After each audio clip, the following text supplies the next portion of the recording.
If you were 20 today, what would you do? Where would you go? Now, most of you are probably worried about the future. We have rising inflation, job cuts, never-ending interest rate hikes, geopolitical tensions, and a housing crisis, amongst other things. As a leader who navigated his country through turbulent times, I wanted to take a look at some of the life advice Lee Kuan Yew had for young people to see if any of it is still relevant today. If you don't know who Lee Kuan Yew is, I'll let legendary investor Charlie Munger explain who he is. Lee Kuan Yew had the best record as a nation builder. He had probably the best record that ever existed in the history of the world. He took over a malarial swamp with no army, no nothing. And pretty soon, he turned that into this gloriously prosperous place. I have a bust of Lee Kuan Yew in my house. I admire him that much. Now let's start off with Lee's thoughts on what young people should focus on. With a potential global economic recession on the way, it might be time to restrict spending and cut back on non-essential items. Lee himself was a simple and frugal man who was very careful of the way the government spent money. His home was Spartan, his habits were frugal. He wore the same jackets for years and patched up the worn bits instead of buying new ones. Lee himself ascribed to living a life of purpose, saying that life is not just eating, drinking, television, and cinema. The human mind must be creative, must be self-generating. It cannot depend on just gadgets to amuse itself. However, there was a Singaporean term that was popularized in the 90s called the 5 Cs: car, cash, credit card, condo, and country club. 5 material items that were used to judge someone's level of success in life. In this 1994 interview with students, Lee suggested that young people should stop thinking so hard about these material items and aspire for more in life. But at her age, at 19, surely you'd look at the horizon and say, what is it in life that's worth doing besides having a home and a car? And on the threshold of life, that's all you can think of?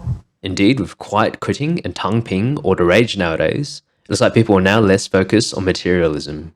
However, there's still countless internet gurus and fraudsters preying on your greed and fears and trying to sell you their get-rich schemes from dropshipping to crypto, so you can buy that Lambo that you've been dreaming about. Remember kids, don't end up like this guy, or these guys.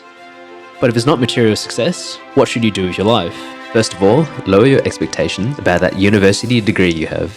And all the degree gives you, so put it on your CV, and maybe if they look at your university, they say, well, all right, worth an interview, but they'll judge you for what you're worth. And I consider that to be the most important single problem which university students will face. We are now 50% graduates. You tell me the population has become 50% cleverer than before? No. Second, be realistic about your capabilities and do something that you're naturally good at rather than forcing yourself down a specific path. You're dealt a pack of cards. Your DNA is fixed by your mother and your father. Your job is to make the best of the cards that have been handed out to you. What can you do well? What can you not do well? What are you worse at? Now, if you ask me to make my living as an artist, I'll starve. Because I just can't draw. Don't try and do something you were not favored by nature to do. But at the end of the day, you must have a sense of realism. What can you do as against the other competitors in this field? Can you get advice from your parents, from your uncles, from teachers, from friends, how to maximize your natural endowments, your gifts, the things you do well, and then seize your chances in a given society at a given stage of development? Third, find a way to contribute to society and help those directly around you. If all you have is material success and you don't have a sense of aesthetic, of the spiritual, a sense of being part of the community, of courtesy, compassion, then something is missing. and they're more concerned about their individual and family's welfare and success, not the community's or the society's well-being. But this is very dangerous because things can go terribly wrong terribly quickly. Do things for other people. And finally, be adventurous and go for it. For the young, let me tell you, the sky has turned brighter. There's a glorious rainbow that beckons those with the spirit of adventure. And there are rich findings at the end of that rainbow. To the young and to the not so old, I say, look at that horizon. Follow that rainbow. Go ride it. Not all will be rich. Quite a few will find a grain of gold. Dig it up. It's important that you know the English language because it is the international language and you speak it in a standard form. Do not speak Singlish. If you do, you are the loser. Next, we have his views on the importance of learning another language. Though raised by English-speaking parents, Lee Kuan Yew was also fluent in Bahasa, Malay, Hokkien, and eventually learned Mandarin at the age of 33. Kalau kaki tangannya sendiri, dia kata itu bagus untuk kemerdekaan yang bebas, dia kata. Merdeka Malaysia! 没有华语呢，一定会后悔莫及的。并不是因为中国崛起，是因为你自己要了解你自己的根。不是因为咱无相信咱的永远的目标，是无加加奋斗落去，就是因为咱怎样呢？ Lee himself spent some of his formative years studying abroad and frequently traveled around the world to learn from other countries and encouraged young people to also find opportunities abroad. What would I do? I'd want a good education in English because that's a world language. I'd want to have enough Chinese, not just language, but an understanding of their politics and culture to interact with them because I think they're going to be the biggest growth story of the 21st century. So if, in fact, you're a smart young man at 20, your second language ought to be a command, at least, a conversational command of Mandarin. Yes, absolutely. Yeah. You would look at something other than, I mean, would you move to China? No, not just yet. I would have a base in Singapore. I'd build some company. I'd go to China. I'd go into the region. I'd come to Europe. I'd come to America. Although Lee kept English as the working language in Singapore to open up the economy and bridge the gaps between the various ethnic groups, he was adamant that students learn their mother language, not just for the economic benefits of being able to engage with the region, but in order for them to feel a strong sense of identity and pride in their cultural roots, in a world where globalization and the internet have fundamentally changed the way we think and do things. To keep our sense of identity, sense of our place in the world, the second language is very important. Otherwise, you lose your confidence. Because however well you speak in English, you're not an Englishman. What are the cultural implications of this information superhighway that you've mentioned? Well, it means unless you're careful in bringing up your young so that you don't lose your own bearings, your sense of place in this world, who you are, what you are, continuity with what you represent, your culture, your family, your values, you'll become rootless. Bilingualism was so important to him that he set up the Lee Kuan Yew Fund for Bilingualism in 2011 to get young children to learn a second language as early as possible, whether it be Mandarin, Malay, or Tamil. Till today, I cannot speak idiomatic Chinese. I am translating from my English sentences into Chinese. So, it's a price I paid. Because I knew that, I sent my children to Chinese schools. They don't suffer from my defect. Then I would learn Malay, perhaps the Indonesian pronunciation. Without Malay, my whole relationship with President Suharto might have been different. I would have had to sit down with an interpreter. And we live in this region, therefore I think it's a value to have it. And as I said, if my Chinese were good enough, I would pick up Japanese. Because they are going to be a very important source of technology and finance.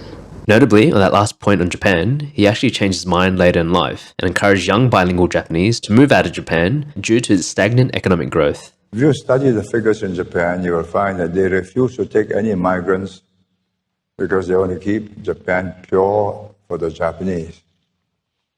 Even Japanese racially from Brazil came back to Japan, 700 of them could not speak Japanese and were sent back to Brazil.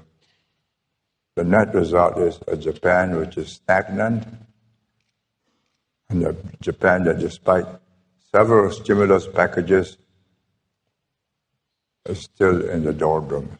Besides the benefits mentioned already, research has shown that bilingualism not only improves one's cognitive skills, empathy, and ability to embrace other cultures, it's been proven to increase your income and career opportunities. In fact, Singapore will likely be one of the few countries that is able to capitalize on the growth of Asia given this bilingual advantage.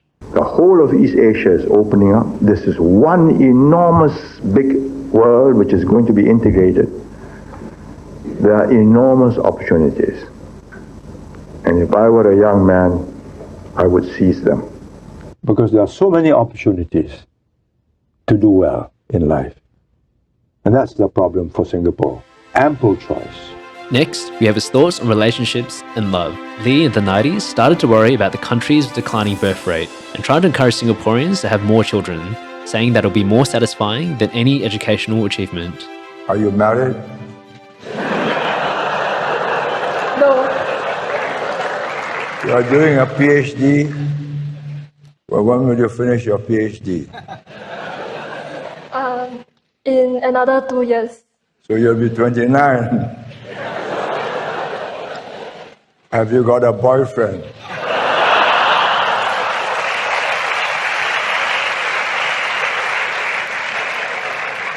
No.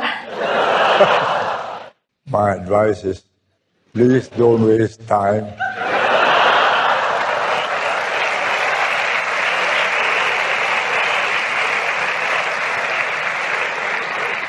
It's more important and more satisfying than your PhD. But good luck to you. I hope you get your PhD and your boyfriend.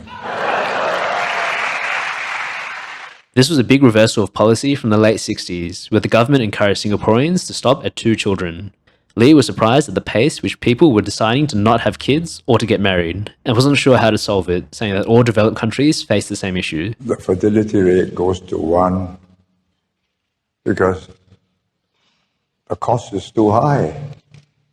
A double income becomes a single income once you have a child, pregnancy, looking after the child, first few years of life, you have a second child, more loss of income. So this is a problem that's afflicting all European countries, all developed countries. He also partially blamed men for this marriage problem, saying they were too picky and insecure.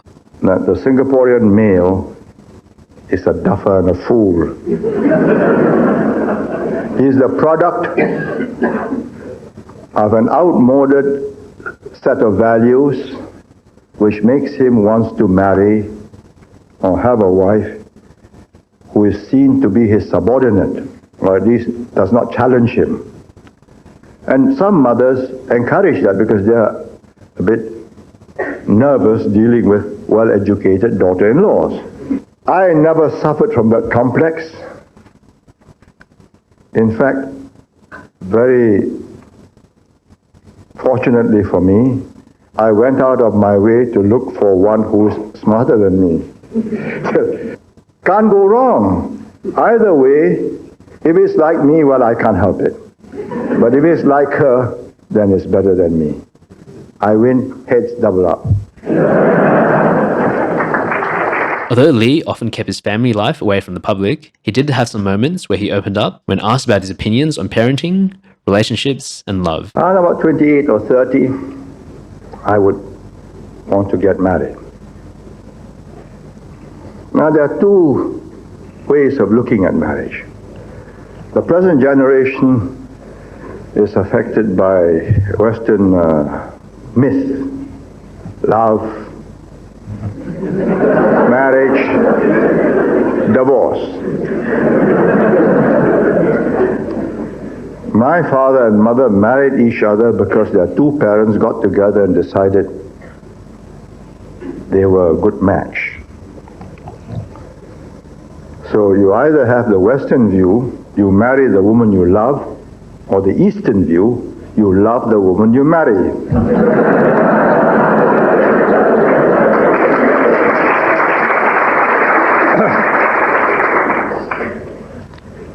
Well, I tried to match both.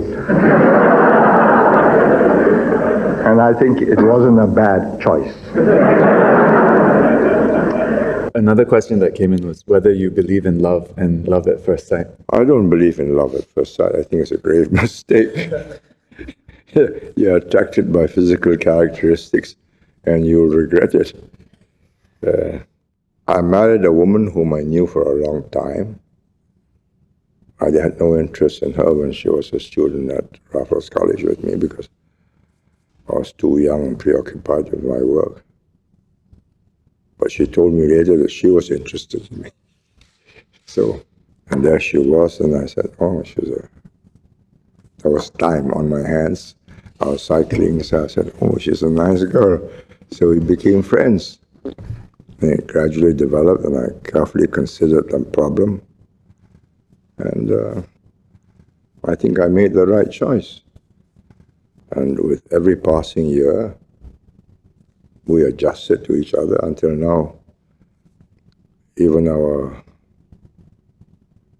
habits become the same. That's life. All that I could afford was a platinum wedding ring. I think it was the right thing to do. But these days, they say, what? I mean, I read, and then, was it your paper that reported that they did a poll on the teenage boys and girls now? More than 70% have already active sex, by the time they're 14, 15. Or whatever it was. I mean, I don't think that's a good idea. I would be very sorry to see my grandchildren or my granddaughter do that. No, I mean, after a while it becomes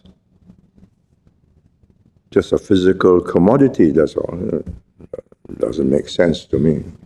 Indeed, with the increase in online dating, divorces, and loneliness, I wonder if people can apply Lee's advice today. Finally, we have his thoughts on health and finding balance in your life. Lee was extremely disciplined and always kept fit, despite his busy schedule, whether it be running, swimming, or golf. That if you're not fit, you're going to make mistakes. Physically fit. You must stay physically and mentally fit. There are moments, of course, when you feel very down. Yes. Either because you're physically down or emotionally down, or because the world has turned adverse against you. I think when you are in that condition, the first thing you do is to get a good night's sleep, then get a swim or chase a ball, get the cobwebs out of your mind. And it's part of the balance you keep. 一定要有运动才可以。有没有特别的养生之道？不要吃太多，够睡觉，够运动。工作也需要有兴趣。 In this Instagram post that went semi-viral earlier this year, you can see some of the strict requirements he had during his travels in 1979, from making sure the hotel was near a park or swimming pool, to his eating preferences. Though he wasn't opposed to a sneaky Milo or Ovaltine at night. He also focused on his mental health, taking out meditation as a stress reliever, and encouraged others to relax their minds. With burnout increasingly on the rise, maybe it's time for us to unplug from technology and find a healthier balance between life and work. Since the last 10 years or so, I've learned to meditate, because it's one way of calming yourself. Well, my own experience is when I'm stressed, to make a decision, I stop and meditate first. And at the end of the meditation, if I'm still of the view that I should proceed, then I proceed. In other words, I still the mind for 20 minutes. There's a lot to be said for having great leaders of big nations before they embark on a project to sit down, not for a few minutes, but for a few hours each day, meditating on the wisdom of it all. Let's think this over for a few weeks. Let's meditate. So you would give that advice to world leaders today? Yes, I would, before they embark on any use of force. Hi everyone, thanks for watching. If you're new to the channel, Borderless explores global Asian diaspora stories and perspectives from East and Southeast Asia, highlighting cross-cultural individuals who all chose a different path in life. Please check out some of the other videos on the channel, and I hope you all enjoy the upcoming holidays.